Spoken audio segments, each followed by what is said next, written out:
We tend to look at things from the standpoint of the material formation it has taken.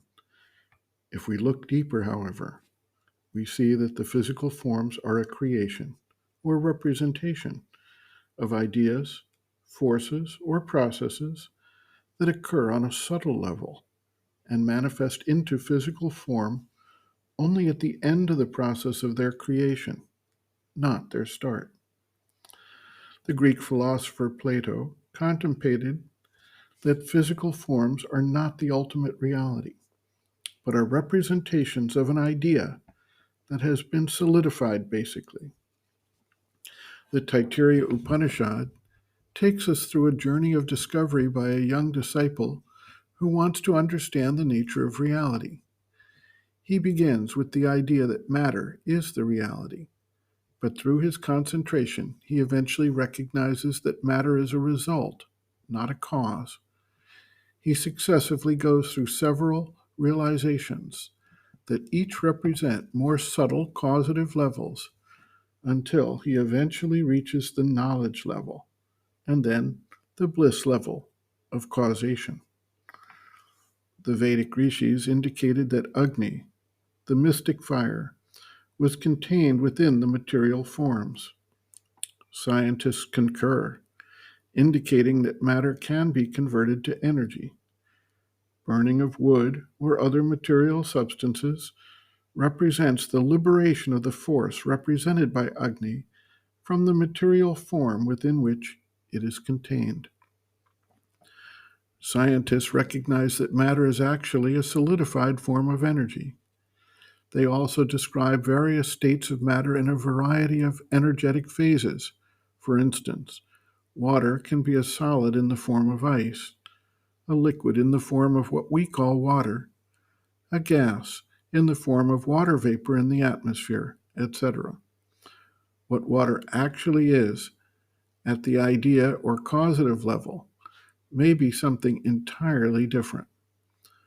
We continue to learn about water, and recently it was revealed by a scientist who has studied the matter that while we consider water to be a conductor of energy, it is actually not the water itself that is a conductor, but various ionic minerals dissolved in the water that are the conductors.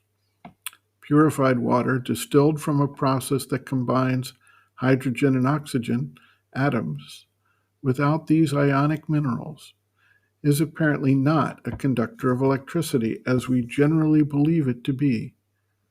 What indeed is water in its true essence or idea? Numerous individuals have experienced things that defied explanation on the purely material external level, but which make sense if we accept the subtler and causal states of energy and consciousness. Sri Aurobindo related at one point an incident he personally observed. His brother was extremely ill. A wandering sannyasi came by and saw the brother's status. He asked for a cup of water, which he cut through with an implement while reciting certain mantras. He bade the brother drink the water. Within a short period of time, the brother quickly recovered from the acute illness. The operations of homeopathic medicines are disputed by allopathic practitioners as they cannot see any physical means of action in these highly diluted substances.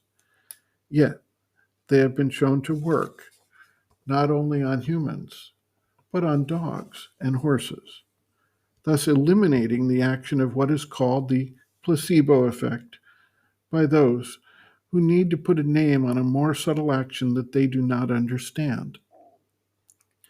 Many people recognize the ability of certain individuals, through force of will, to gain ascendancy and control over other individuals. This power of will domination can occur without any overt physical control over the individual.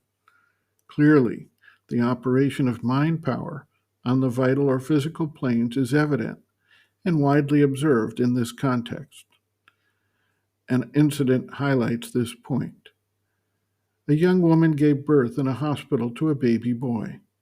The nursing staff tried to control access to the child and force vaccinations that the young mother clearly did not want.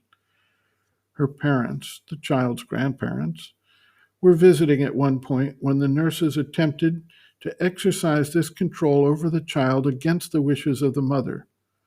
The grandfather of the child focused his attention on the nursing staff while seated at the other end of the room and spoke in a quiet but firm manner, disputing the rights of the nursing staff to control the newborn in the way they wanted to. One of the nursing staff reached, saying that the grandfather would be banned from the hospital for attacking her, all while the grandfather was seated 7 or 8 meters distant and speaking in a quiet voice. Clearly, some other force was operative, which the nurse interpreted as a form of pressure or attack.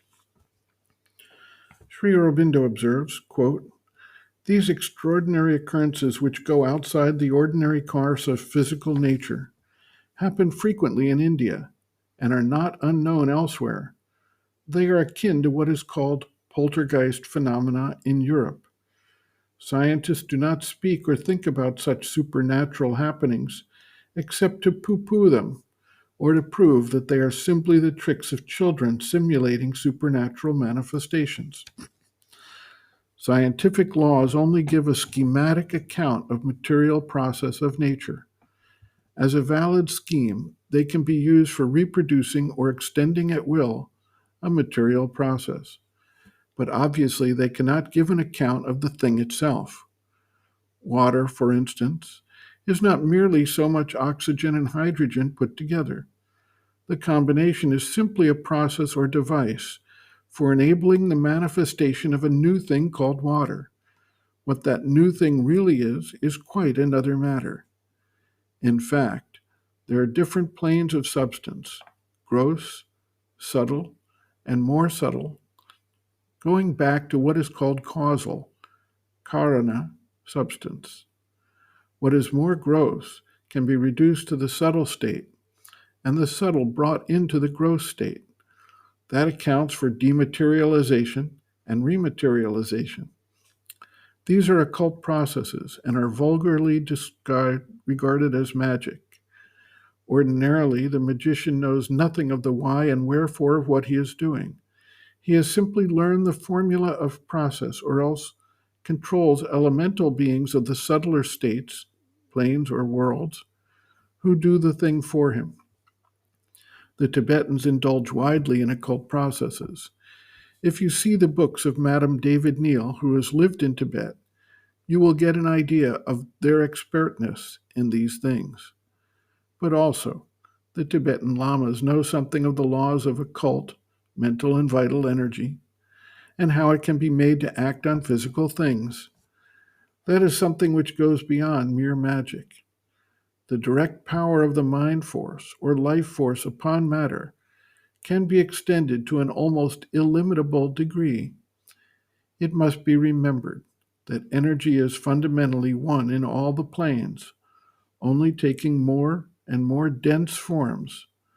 So there is nothing a priori impossible in mind energy or life energy acting directly on material energy and substance. If they do, they can make a material object do things, or rather can do things with a material object, which would be, to that object in its ordinary poise or law, unhabitual, and therefore apparently impossible." End quote. Reference, Sri Aurobindo and the Mother, The Hidden Forces of Life, Chapter 5, Occult Forces, pages 102 to 103.